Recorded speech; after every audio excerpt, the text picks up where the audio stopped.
ఎండాకాలంలో విపరీతమైన తాపం. అప్పుడు చల్లగా ఉండాలనిపిస్తుంది. వర్షాకాలంలో అతివృష్టి బాధ.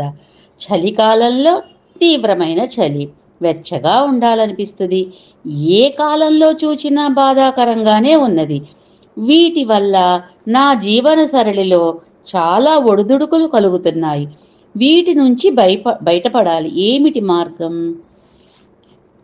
మాత్రా స్పర్శాస్తు కౌంతేయ శీతోష్ణ సుఖదుఃఖదాః అగమాపాయినో నిత్యాస్తాం తితిక్షస్వ భారత.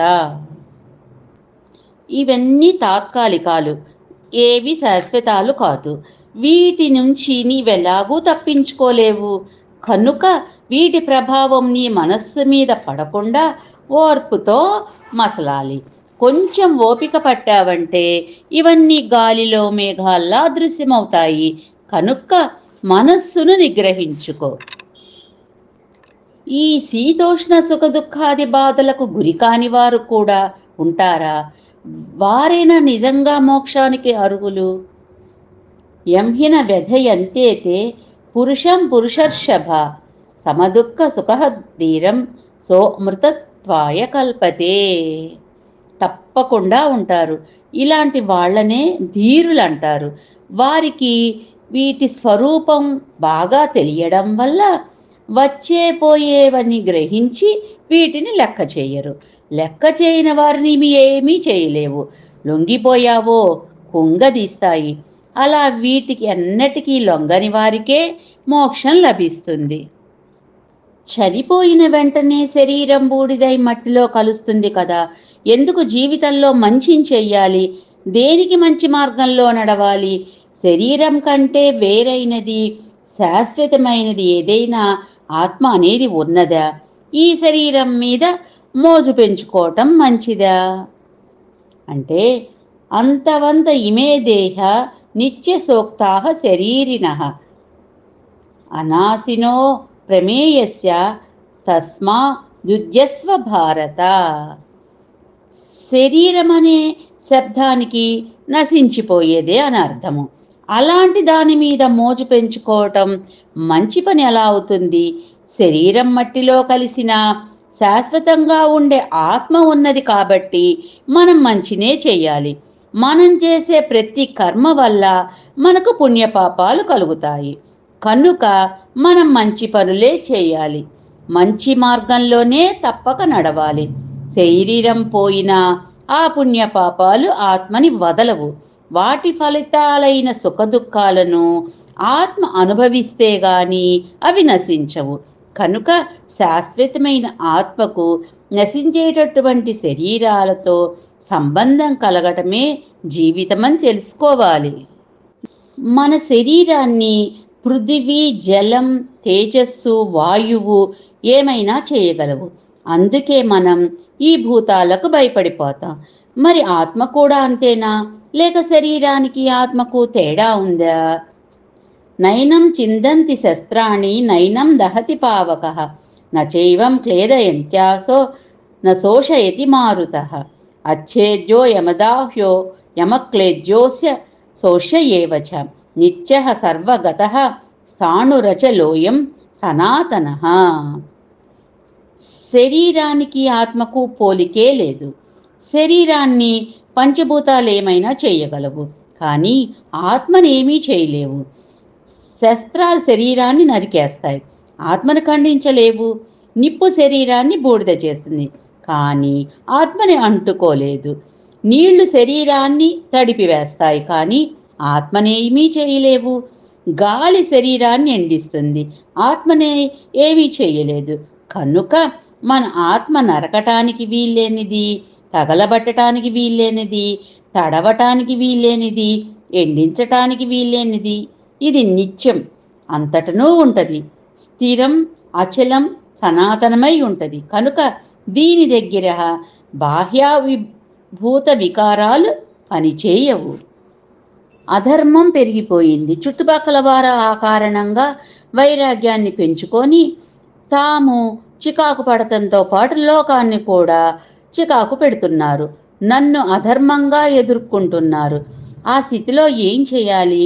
సరిదిద్దవలసిన బాధ్యతను వదిలి భయపడి పారిపోవడమా, లేక ధైర్యంతో నిలబడిన ఆ బాధ్యతను నిర్వహించడమా? ఏంటి కర్తవ్యము? స్వధర్మమపి చావేక్ష నవికంపితుమర్హసి ధర్మాద్య యుద్ధా శ్రేయోన్యత్ క్షత్రియస్య నవిద్యతే. అంటే నీ ధర్మాన్ని పూర్తిగా ఆకళించుకో. నిజంగా నీకు సరిదిద్దవలసిన బాధ్యతే ఉంటే ఏ పరిస్థితిలో వెనుకాడకు. నీవు ధర్మంగా నడుస్తున్నాననే విశ్వాసం నీలో పరిపూర్ణంగా ఉంటే ఆ ధర్మంగా నిన్నెదుర్కొంటున్న వారిని ప్రతిఘటించు. బాధ్యతను చూసి బెదిరిపోకు. ధర్మంగా నీవు చేసే ప్రతిఘటనలో తప్పక నీవు విజయాన్ని పొందుతావు. నీ స్వార్థం కంటే నీ బాధ్యతకు, పరోపకారానికి ప్రాధాన్యత ఇవ్వు. ఆదర్శ జీవనం చేయగలుగుతావు. మొదటి నుంచి నేను చాలా ఆదర్శాలతో జీవించాను, ధర్మంగా నడిచాను, ధర్మ మార్గాభుదాయానికి, సమాజ శ్రేయస్సుకు కృషి చేశాను, పేరు ప్రతిష్టలు సంపాదించాను. క్లిష్ట పరిస్థితి వచ్చింది, ఇప్పుడు నిలబడలేనేమో, ధర్మాన్ని తప్పుతానేమో, ఆ ధర్మాన్ని పోగొట్టుకుంటానేమో అని భయం. ధర్మాన్ని తప్పి అప్రతిష్టను భరించటమా, లేక ధైర్యంగా పరిస్థితిని ఎదుర్కోవడమా? అకీర్తిం చాపి భూతాని ఖదయిష్యంతి తే వ్యయాం సంభావితస్య చాకీర్తిర్మరణాదతిరిచ్యతే. నీవు ఇంతవరకు జీవితంలో సంపాదించిన పేరు ప్రతిష్టలు ఒక ఎత్తు, ఇప్పుడు ఆ ధర్మాలను కోల్పోయి ధర్మం తప్పిన వాడిని పొందే అప్రతిష్ట ఒక ఎత్తు. నీకున్న పేరు ప్రతిష్టలను ప్రజలు గుర్తిస్తారో లేదో కానీ నీకు ఇప్పుడు కలిగే అపకీర్తిని మాత్రం అందరూ తప్పక గుర్తుపెట్టుకుంటారు. ఒకసారి జీవితంలో చక్కని గౌరవం పొందిన వారికి తిరిగి ఆ గౌరవం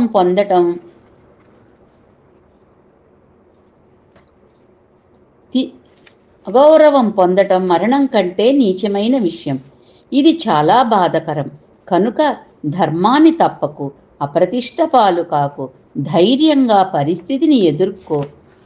నేను చాలా ఇబ్బంది పడుతున్నాను, ఏ పని చేద్దామన్నా ముందు నుయ్యి వెనుక గొయ్యిలాగా వ్యతిరేకంగా ఉన్నాయి పరిస్థితులు. బాధ్యత వదిలి బెదిరి పారిపోవడమా, లేక ఫలితం ఏమైనా సరే ధైర్యంతో కర్తవ్య నిర్వహణ చేయడమా అన్నది సమస్య, జీవన్మరణ సమస్య. మరి దీన్ని ఎలా పరిష్కరించాలి? హతో నా ప్రాప్యసి స్వర్గం జిత్వా నా భోక్షసే మహిం తస్మాదుష్టిస్త కౌంతేయ యుద్ధాయ కృతనిశ్చయః. నీ మనస్సుని దిటవు చేసుకో. బాధ్యతను వదిలి పారిపోయినంత మాత్రాన సమస్య పరిష్కారము ఎలా కలుగుతుంది? నీ సుఖ ప్రారబ్ధం సుఖాన్ని, దుఃఖ ప్రారబ్ధం దుఃఖాన్ని నీ సలహా సంప్రదింపు లేకుండా ఇవ్వటానికి కాచుకొని ఉన్నాయి. కనుక నీ కర్తవ్యాన్ని నీవు ధైర్యంతో నిర్వహించు.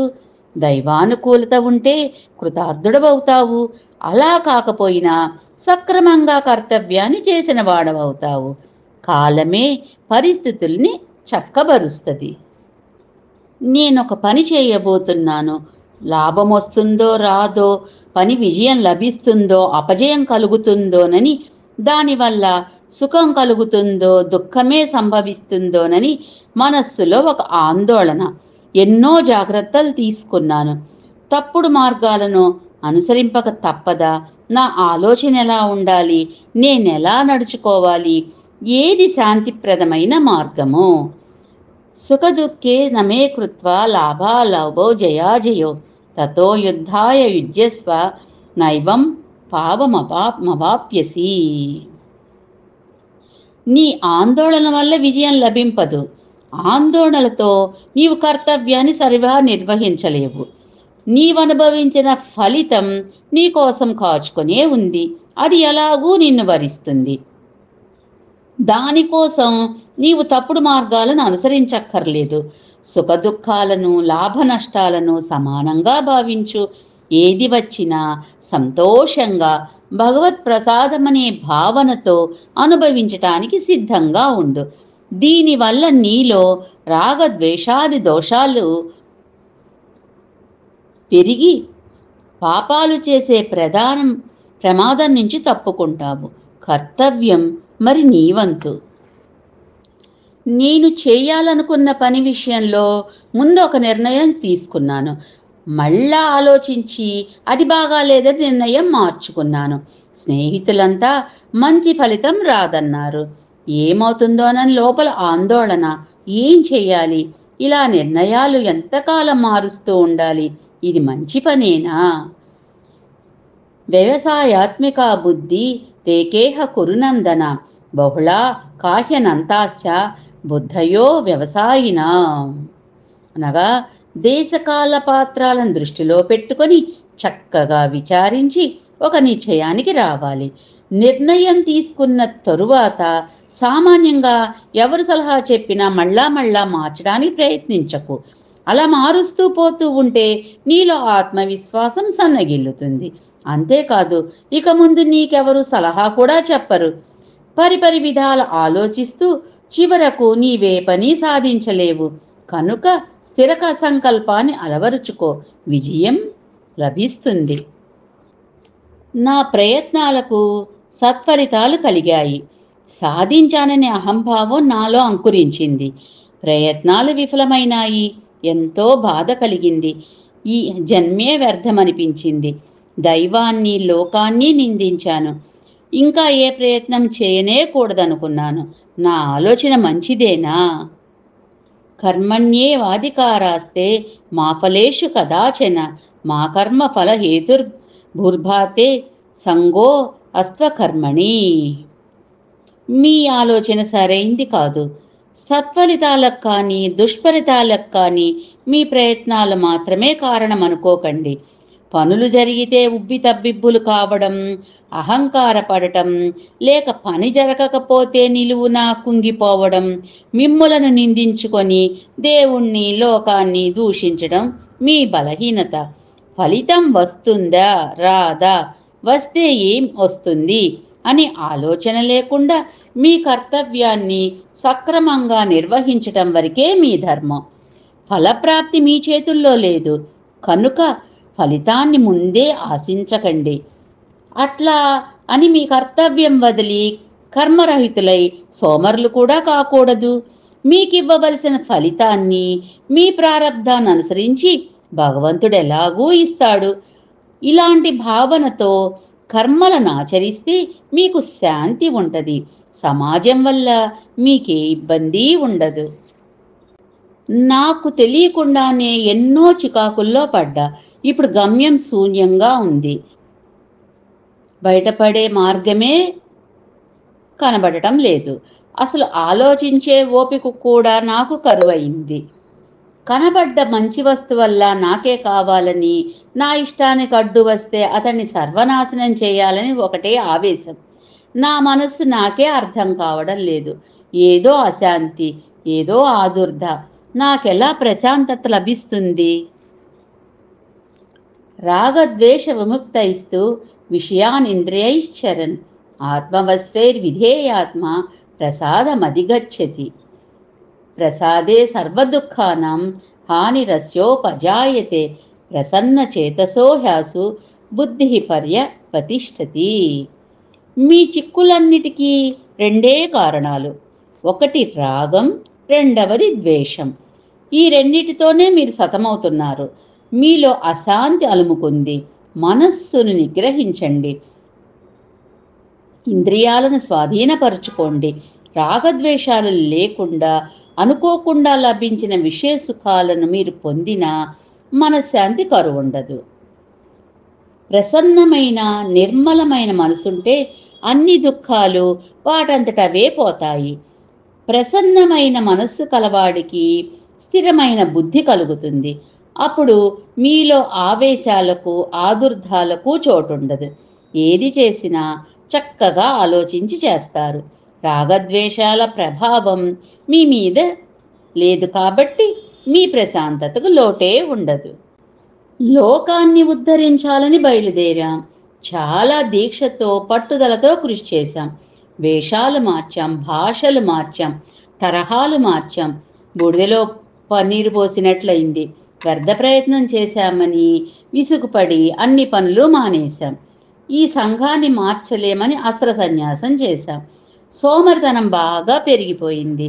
శరీరము, జీవితం, కాలం స్తంభించిపోయినాయా అనిపిస్తుంది. ఎలా దీన్ని పరిష్కరించడం? నియతం కురు కర్మత్వం కర్మ జూయోహ కర్మణ శరీరయాత్రాపి చ తేన ప్రసిద్ధేద కర్మణ. లోకంలో మనుష్యులు అకర్ములు, సకర్ములు, నిష్కామ కర్ములని 3 రకాలుగా ఉంటారు. ఇందులో మీరు ప్రస్తుతం మొదటి తెగలో ఉన్నారు. తమోగుణం ప్రధానంగా ఉండటం వల్ల అలా అస్త్ర సన్యాసం చేశారు. కనుకనే సోమరులైనారు.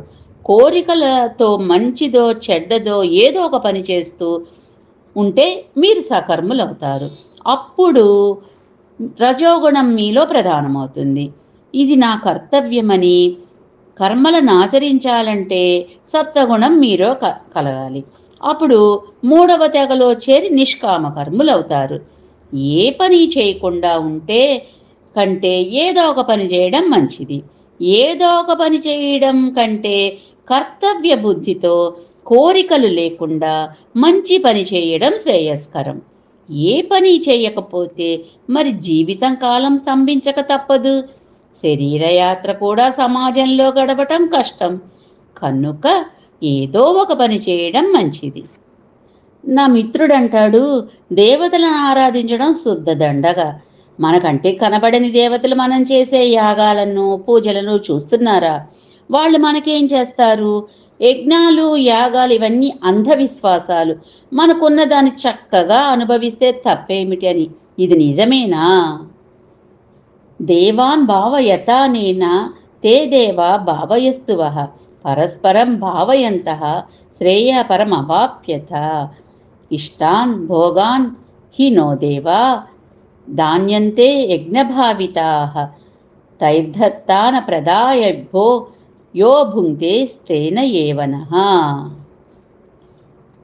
నవనాగరికతలో మనం తరచూ వినే పదం అంధవిశ్వాసం. అందులో కొందరు మనకి మంత్రాన్ని ఉపదేశించి మనల్ని జ్ఞానాంధులుగా తయారు చేశారు. మీ మిత్రుడు ఈ జాతి వాడే. యజ్ఞయాగాల ద్వారా దేవతలను మనం తృప్తిపరిస్తే వారు మనకి పాడి, పంట మొదలగు అన్ని సమృద్ధులను ఇస్తారు.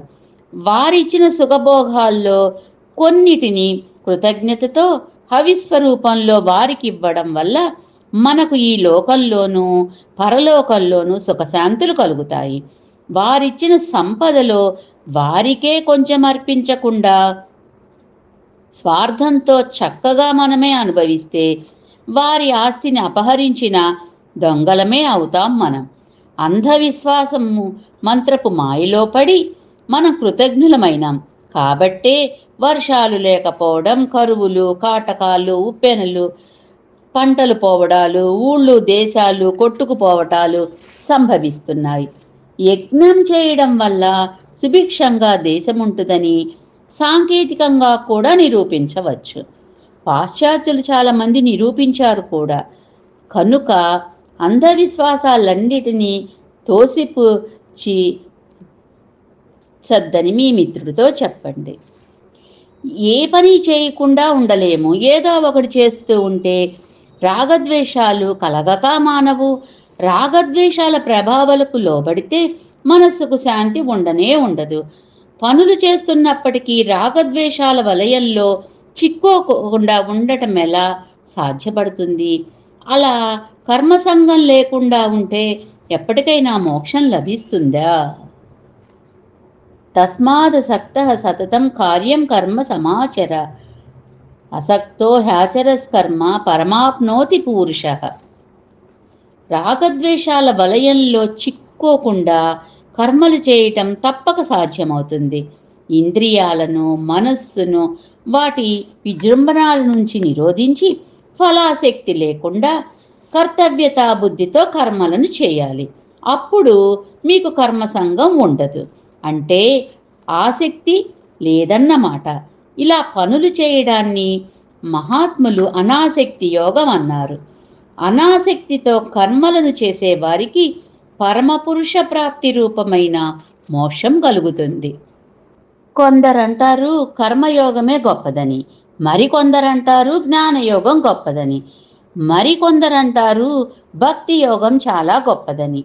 సామాన్యుడైన నాకు వీటన్నిటినీ పరిశీలించే శక్తి లేదు. సమభావంతో నా కర్తవ్యాన్ని నేను చక్కగా నిర్వహించడం నాకు తెలుసు. నాకు పరిపూర్ణత కలుగుతుందా? ఇలా సిద్ధి పొందిన వారున్నారా?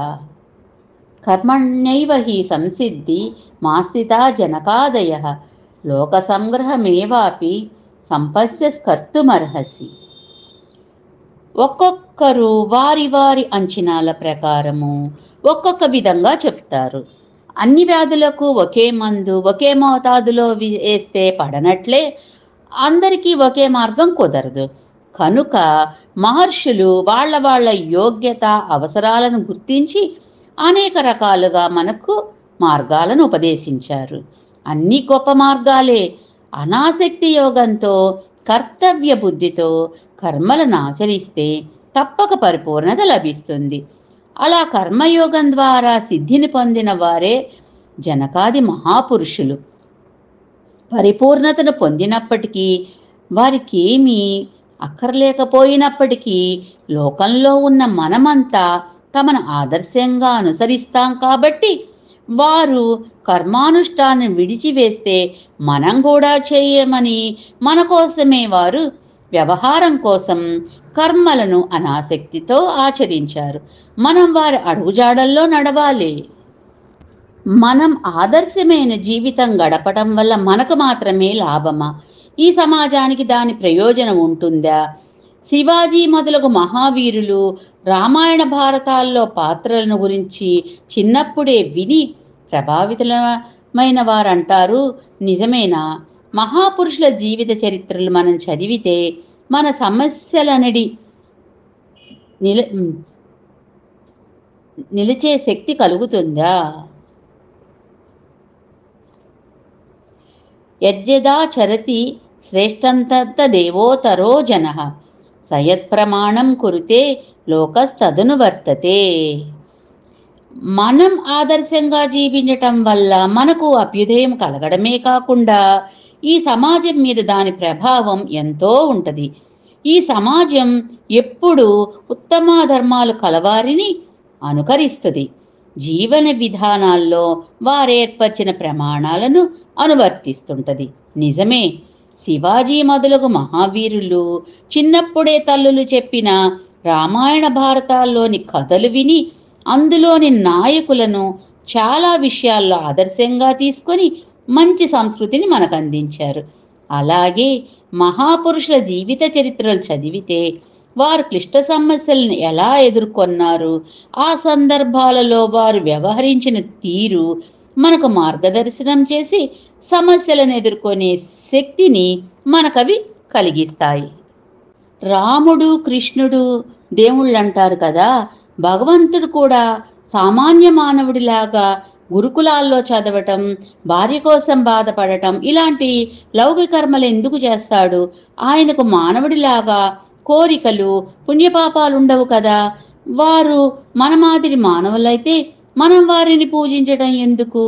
వారి కథలను పురాణాల్లో చదవటం వల్ల మన జాతికేం ప్రయోజనం కలుగుతుంది అంటాడు నా మిత్రుడు. ఏమిటి దీనికి సమాధానము?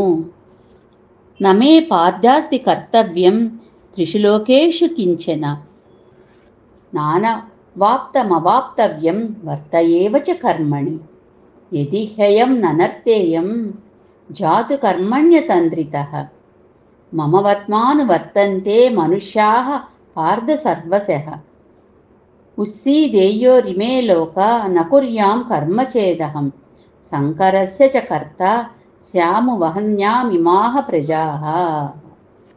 రాముడు కృష్ణుడు శ్రీ మహావిష్ణువు అవతారాలు. భగవంతుడు ఏ కోరికతోనూ లౌకిక కర్మలను మానవుడి లాగా చేయలేదు. ఆయనకు ముల్లోకాలలోనూ కర్తవ్యం అంటూ ఏదీ లేదు. అలానే ఆయన పొందింది కానీ పొందవలసింది కానీ ఏమీ లేదు. అయినా ఆయన కర్మలను ఆచరించాడు. మనుష్యులు అన్ని విధాల ఆయన ప్రవృత్తిని అనుకరిస్తున్నారు కాబట్టి తన విధులలో ఏమరపాటు లేకుండా ఆయన కర్మలను అనుష్ఠించాడు. అలా కాకపోతే రాముడే ఇలా చేశాడు, కృష్ణుడే ఇలా చేశాడు అని మనుషులు కూడా అలాగే ప్రవర్తిస్తారు. భగవంతుడు కర్మలను ఆచరించకపోతే ఈ లోకాలన్నీ నాశనమైపోతాయి. అనేక రకాల సంకరాలు ఏర్పడతాయి. వాటితో ప్రజలు నాశనాన్ని పొందుతారు. అందువల్ల వారు కర్మలను మానవులు చేసినట్లే చేశారు. వారు మానవ జన్మను స్వీకరించినంత మాత్రాన వారికి మనకు తేడా లేదనుకోవటమే పొరపాటు. కారణ జన్ములుగా అవతారం స్వీకరించిన వాళ్ళు, ప్రారబ్ధంతో పుట్టిన వాళ్ళు మనము. వారి కథలను చదవటం వల్ల మనకు ఆత్మశక్తి, నైతిక శక్తి పెరిగి జీవన విధానం బాగుపడుతుంది. నేను చాలా శాస్త్రాలు చదివాను. ఎంతోమంది సాధువులను, సత్పురుషులను, తీర్థక్షేత్రాలు సందర్శించాను. ఈ లోకపు తీరు తెన్నుల ఎన్నోసార్లు పరీక్షించాను. కనుక నేను ఏకాంతంగా ధ్యానంలో మునిగి ఉంటాను. జ్ఞానంతోనే మోక్షాన్ని సాధిస్తాను. ఏ రకమైన కర్మలన్నీ నేను చేయకపోయినా పర్వాలేదా అంటారు కొందరు చదువుకున్న వాళ్ళు. ఇలాంటి ప్రవృత్తి మంచిదేనా? సక్తాః కర్మణ్య విద్వాంసో యథా కుర్వంతి భారత కుర్యాద్విద్వాంస్ తథా సక్త చికీర్షుర్లోక సంగ్రహం. ఆ ప్రవృత్తి ఎప్పటికీ మంచిది కాదు. ఎన్ని శాస్త్రాలు చదివినా, ఎన్ని తీర్థాలు సేవించినా, ఎంతమంది సత్పురుషులను సందర్శించినా కర్మలు మానుకోవలసిన పని లేదు. ఫలితాలను కోరి పామరులు ఎలా కర్మలాచరిస్తారో విఘ్నులు కూడా ఫలాపేక్ష లేకుండా అనాసక్తితో లోకానికి తాము ఆదర్శంగా ఉండేటట్లు కర్మలని ఆచరించాలి. ఆసక్తి అనాసక్తుల్లో తేడా కానీ కర్మానుష్ఠానంలో తేడా లేదు. కోరికలతో కర్మలను చేసి ఆ జ్ఞాని కర్మసంగాన్ని పొందగా ఫలాపేక్ష లేకుండా కర్మలను ఆచరించి విజ్ఞాని కర్మ విమోచనాన్ని పొందుతాడు. కనుక కర్మలను ఆచరించడం ఎన్నటికీ తప్పదు.